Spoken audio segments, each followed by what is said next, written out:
well at KCSE or at high school level. And indeed, Honorable Speaker, I want to take this opportunity to commend not just Professor Ali Mazrui, but the latter-day Mazrui in Ali Hassan Joho, who has now also become a great inspiration to many Kenyans, Honorable Speaker. It is not every other Kenyan who sits examinations at KCSE level or at O levels and qualifies to join an institution of higher learning. But right from the example we were given of Professor Ali Mazrui to the Ali Hassan Joho of today, he's exhibited to our young people that many of our own constituents, Honorable Speaker, a good proportion and a good percentage of our own constituents sit KCSE and do not qualify to join university. That does not mark the end of your life. That not qualifying to join university at Form 4 should not mark an end to your pursuit to better yourself and for academic excellence. The Honorable Ali Hassan Joho exhibited to the committee that he is now pursuing a master's degree at Harvard University in the Kennedy School of Administration. And it's commendable, Honorable Speaker, and I want to commend the Honorable Ali Hassan Joho for not just being nominated, but also for exhibiting to Kenyans that he can also serve as an inspiration to younger Kenyans who should now know that you can get on a path for academic excellence, even having not performed so well at KCPE. Honorable Speaker, besides considering their CVs, the committee also invited the public to submit memoranda by way of written statements on oath or affidavits, as is stipulated in our Constitution and our laws, Honorable Speaker, in the Public Appointments Act, on the suitability of each of the nominees.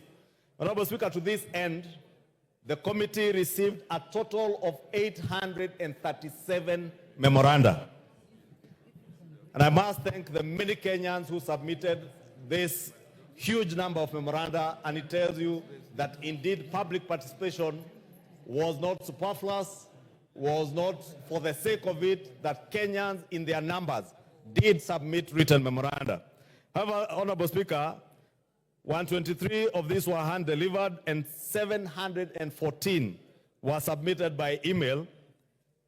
Honorable Speaker, Section 6(9) of the Public Appointments Parliamentary Approval Act provides that any person may, prior to the approval hearing, by written statement on oath, provide the clerk with evidence. Honorable Speaker, it's important for members to note that, and members of the public also, that it must be written statement on oath or an affidavit and provide evidence contesting the suitability of a candidate to hold the office to which the candidate has been nominated. Honorable Speaker, out of the memoranda submitted, 181 complied with Section 6, subsection 9 of the Act, while 656 were not in the form of affidavits, hence did not meet the requisite threshold as per the law. Moreover, Honorable Speaker, out of the 656, some were actually in support of the nominees and therefore inadmissible because the law expects this Section 6, subsection 9, expects you to submit in written form and in the form of an affidavit evidence contesting the suitability, not supporting the suitability. So there are many Kenyans who wrote saying they support the appointment or they think this nominee and that nominee are suitable to hold office. A detailed analysis of the memorandum, Honorable Speaker, is contained in Chapter 3 of the report, and members can peruse to see that for themselves. It is also noteworthy, Honorable Speaker, to note that the affidavits were largely on the following issues. One was the dismissal from Cabinet by the President by Gazette Notice 8440 of 2024. Two, the allegations of corruption and abuse of power. Three, that the President appointing persons from the minority party should not have been allowed. And there were memoranda that were submitted on that basis. 4 is that the list of nominees did not comply with the 2/3 gender rule or gender principle. 5 is that the list of nominees did not reflect representation from special interest groups. 6 is that integrity issues and alleged violation of Chapter 6 of the Constitution, and lastly, alleged violation of Articles 103, 1E, and 194, 1E of the Constitution. Honorable Speaker, it is notable that all these issues, and members and the public will be able to see from the report, were exhaustive. These issues, Honorable Speaker. There is not a single issue of the 7 or 6 issues that I've mentioned here that have not been exhaustively, as you'll see in the report, been addressed, because we are obligated to do that by our own statutes, that we must address each of the issues that have been raised in memoranda. Honorable Speaker, additionally, 163 affidavits contested the nomination of 10 nominees on grounds that they had previously been dismissed from office, and hence they could not lawfully be reappointed to cabinet. Honorable Speaker, to this end, the committee observed that Articles 132, Sub-Article 2, and Article 152, Sub-Article 2 of the Constitution of Kenya vest the power to constitute the cabinet solely on the President. The committee also observed that the nominees were not dismissed under the provisions of Article 75(2) of the Constitution and were therefore not disqualified from holding any other state office. Honorable Speaker, that point was canvassed in committee, and I know even in other fora outside the committee, this matter has been canvassed. And it was a finding of the committee, Honorable Speaker, that any of the nominees who has not been dismissed pursuant to Article 75(2) is not excluded from being reappointed after dismissal by His Excellency the President, and I think that was important to be clear. True, Honorable Speaker, the word dismissal is in line with the provisions of Article 152(2). And members, if you read that article, you will see that the article says the President may dismiss or reassign cabinet secretaries. Therefore, there is no option under the current Constitution to suspend or to ask someone to step aside. He can only dismiss you or reassign you. And when the President chose, as is stipulated under Article 132, it is prerogative to appoint and dismiss cabinet. When he chose to dismiss, in the words that are stipulated in the Constitution, he was well within his powers to do that, Honorable Speaker. Therefore, Honorable Speaker, there is no legal provision that bars the President from reappointing any person who has been indicted as being unfit to hold office under Article 75 of the Constitution or any relevant law. In respect of the age, Honorable Speaker, the committee observed that the nominee, the Honorable Justin Bidan Muturi, had not been dismissed as AG, but had resigned in accordance with Section 11 of the Office of the Attorney General Act, in consultation with the President, to give the President an opportunity to reorganize his government, as evidenced by Gazette Notice number 8440 of 12 July 2024. Honorable Speaker, the committee also conducted background checks on the nominees by seeking references from the Ethics and Anti-Corruption Commission on Ethics and Integrity, the Higher Education Loans Board, on loan repayments for those who had gone through our public and private universities and funded from the Exchequer, the Directorate of Criminal Investigations and Criminal Records on each of the nominees, the Office of the Registrar of Political Parties on holding office in political parties, because as honorable members do know, not a single nominee who is being nominated to serve in cabinet should be holding a political party office. And indeed, those that did hold political office, like the Honorable John Mbadi, the Honorable Ali Hassan Joho, the Honorable Ambetsa Oparanya, had evidence that they had indeed resigned from their party positions in ODM, the oldest party in our nascent democracy, Honorable Speaker.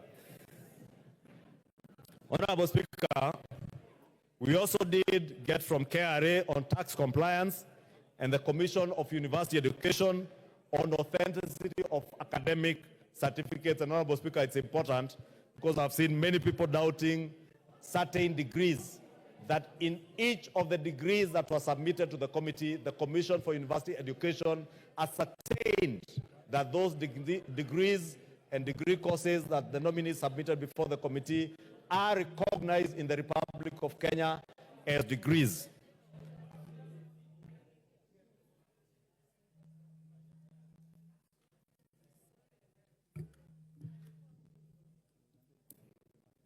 Honorable Speaker, in considering the suitability of nominees for appointment, the committee paid due regard to the constitutional and statutory requirements relating to the offices in question and whether the nominees' abilities,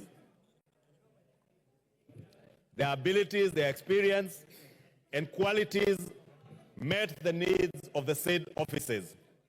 Further, Honorable Speaker, the committee was guided by the constitutional and statutory requirements, such as our national values and principles of governance, the conduct of state officers, specific qualifications for appointment as cabinet secretaries, leadership and integrity prerequisites. And Honorable Speaker, it is in this light, Honorable Speaker, that we have recommended, having looked at the suitability of the nominees as was assessed after scrutiny of their background, their academic credentials, as I said, their professional qualifications, their work and professional experience, their personal integrity, as well as their performance during the approval hearings. The committee observed and recommended that all the 19 nominees listed, Honorable Speaker, without having to repeat the names in the interest of time, so that I allow members adequate time to consider all these nominees and have time to debate. That, Honorable Speaker, all the 21, including the Attorney General,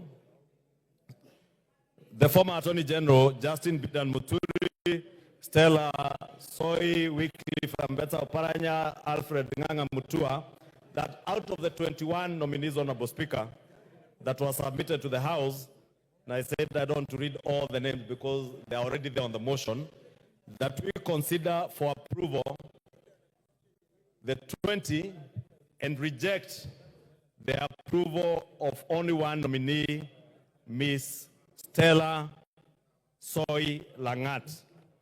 Honorable Speaker, in vetting and in considering the approval of these nominees, Honorable Speaker, the 20 nominees are recommended for approval to take office, if approved by this House, Honorable Speaker, because all that the Appointments Committee has done is to consider and vet them for approval of the 20 nominees and to reject the nomination of Stella Soi Langat, who had been nominated for appointment to the Ministry of Gender, Culture, and Arts and Heritage. This lady, Honorable Speaker, is a career civil servant who has extensive experience in public service. However, Honorable Speaker, she did not demonstrate adequate understanding of the docket to which she had been nominated, and the committee found her unsuitable for appointment to that docket. Honorable Speaker, I want to draw reference to members on the report on page 238, Honorable Speaker, and you will see from the observations of the committee on observation number 8 on page 238, the committee did note that the nominee's experience in the public service is marked by very frequent job transitions in various roles. All the 6 different postings. Give the majority leader 5 minutes. I was winding up, Honorable Speaker. I was saying that the nominee's experience in the public service was marked by very frequent job transitions in various roles. All the 6 different postings that the nominee has held do not require any long-term strategic planning. As a result, she has not become grounded in any specific leadership role in the public service. And therefore, it was the feeling of the committee that if you had a nominee like this serving in a high office like that of Cabinet Secretary, she may not sit well to serve the public in a manner envisaged by our statutes and the expectations of the public. 2, Honorable Speaker, that the nominee under 9 failed to demonstrate adequate knowledge of topical administrative and technical issues touching on the Ministry of Gender, Culture and Arts and Heritage, to which she had been nominated. Honorable Speaker, those who are watching will remember a few of the unfortunate mentions of our honorable ladies without husbands, and this being a gender ministry, Honorable Speaker, it was a feeling of many people across the country that she may not sit well to address gender issues in that ministry. Two, Honorable Speaker, that the nominee is unsuitable for the position to which she was nominated, as she was unable to respond to in a satisfactory manner to the queries raised during the approval hearing relating to gender, heritage, and culture. Honorable Speaker, I will also want to close, Honorable Speaker, by asking members that being nominated to this high office of a cabinet secretary is indeed a great honor. And Honorable Speaker, once members of the public or even members of parliament like the Honorable Andai, Honorable Mbadi, and even the former governors who have been nominated to serve in this high office of cabinet secretary have been nominated, it is our solemn duty as members of the National Assembly to vet all these nominees, check their suitability to hold office. There may be a feeling, Honorable Speaker, that this or that nominee may not sit well in a certain docket. But again, in line with Article 152.2 of the Constitution, the prerogative to reassign dockets is vested on the President. Honorable Speaker, I know there are feelings that probably this particular person, his qualifications, his experience, would sit better in another ministry than the ministry they have been nominated to. And it was our feeling, Honorable Speaker, in the Committee of Appointments, that we do leave that to the President in his own prerogative to realign and reassign dockets as time may demand, and also as he may find fit in terms of where he wants to sit his nominees and his cabinet secretaries in an endeavor to deliver to the people of Kenya. Therefore, Honorable Speaker, in conclusion, on behalf of the committee, allow me to thank all the nominees for offering themselves to serve the country. And in the words of Martin Luther King Jr., who once said that life's most urgent question is what you are doing for others. As leaders, Honorable Speaker, we should always be guided by what is best for the people of Kenya. The House is mandated to either approve or reject nomination for appointment based on suitability, and the outcome can be either an approval or rejection. An approval simply signifies a committee established that a person is suitable for the office to which he has been nominated. In the same lines, Honorable Speaker, a rejection. Honorable Speaker. Order, members. Order. Kiborek. Honorable Speaker, I was saying, in the same lens, a rejection only connotes a person's unsuitability to the office to which he or she is being nominated, and is in no way an indictment of the capability or competence of a nominee to perform other responsibilities. I say this, Honorable Speaker, with all due respect to the nominee, Ms. Stella Soy, that her rejection is not an indictment in any way of her capability or competence to perform other responsibilities. It is only her suitability to hold the position of Cabinet Secretary for Gender.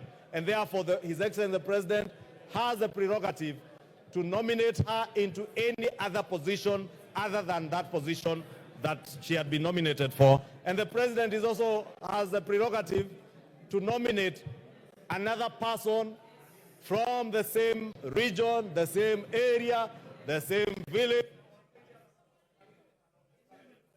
Give him 2 minutes. I would encourage the President to nominate another equally qualifying candidate from the same region, the same place, and as I said, with requisite experience and qualifications to serve someone suitable to serve in that office. Honorable Speaker, with those many remarks, I now beg to move and ask all of you honorable members, all of you, in one accord, to support this report where we all put in a lot of man hours up to late this morning, Honorable Speaker, when we adopted this report, having considered all the issues that came before the committee. And I am confident once approved, this new cabinet and those that will be vetting this Friday, and if we adopt this report as it is, when a replacement for this lady is nominated and vetted, we'll have a cabinet that, in the words of Martin Luther King, will serve the people and will look at what they can do for others, not for themselves, Honorable Speaker. I beg to move and take this opportunity to ask all of you to support this report, as I request my counterpart and my good friend, the Honorable Junet Mohammed.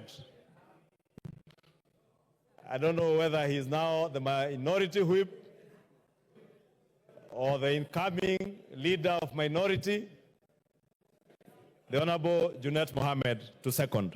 Thank you, Honorable Speaker.